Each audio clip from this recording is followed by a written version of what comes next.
મિત્રો, ગુજરાત સત્ય વાર્તા ન્યૂઝમાં તમારું હાર્દિક સ્વાગત છે। હું છું મંશુરી શેરબાનો।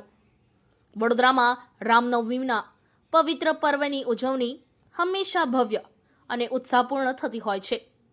ખાસ કરીને શહેરના 4 દરવાજા વિસ્તારમાંથી નીકળતી શોભાયાત્રા આકર્ષણનું કેન્દ્ર રહે છે।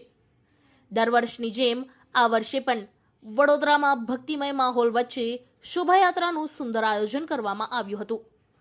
વડોદરા પોલીસ દ્વારા સંવેદનશીલ વિસ્તારોમાં કોઈ અનિચ્છનીય બનાવ ન બને તે માટે ડ્રોન સર્વેલન્સ, સીસીટીવી કેમેરા અને મોટી સંખ્યામાં પોલીસ જવાનોનો કાફલો તૈનાત કરવામાં આવ્યો છે।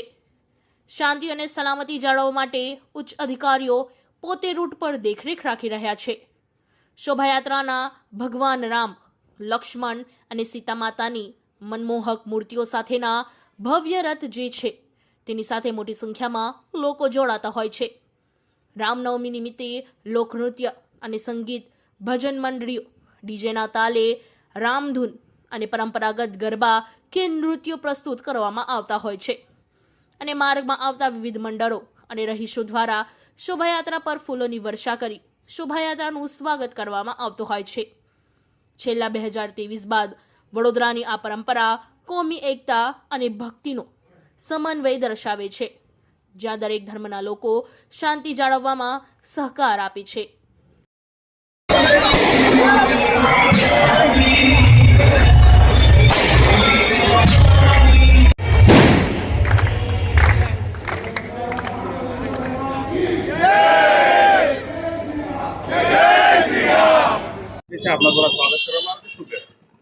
રામજીની યાત્રા શોભાયાત્રા નીકળી રહી છે અને દર વર્ષની જેમ આ વર્ષે બી અમે એમનું સ્વાગત કરી રહ્યા છીએ, આવકારીએ છીએ અને જ્યાં સુધી આ તહેવારો ચાલતા રહેશે અમે હશું ત્યાં સુધી આનું સ્વાગત કરતા રહીશું। કયા વિસ્તારમાં સ્વાગત કરવામાં આવ્યું છે? યાકુતપુરા નાકા ચાપરા દરવાજા પાસે। કેટલા વર્ષોથી કરો છો? હવે તો ગણવાનું મુશ્કેલ છે, જ્યારથી આ શોભાયાત્રા થઈ છે ત્યારથી ચાલુ છે। આપણા ત્યાં પતરા પણ મારવામાં આવે છે, તેનું કારણ? એ તો હવે પ્રશાસન પોતાની લો એન્ડ ઓર્ડરમાં છે અને એનાથી કોઈને કંઈ વાંધો ન હોઈ શકે। आपका परिचय? जाहिद हुसैन सैयद जाहिद बापू।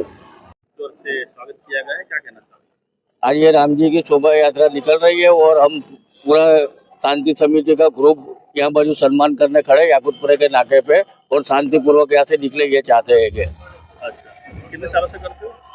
ये जब से शोभा यात्रा का ये जो प्रशासन सब ने चालू किया है जब से हम ये सम्मान करते आए हैं।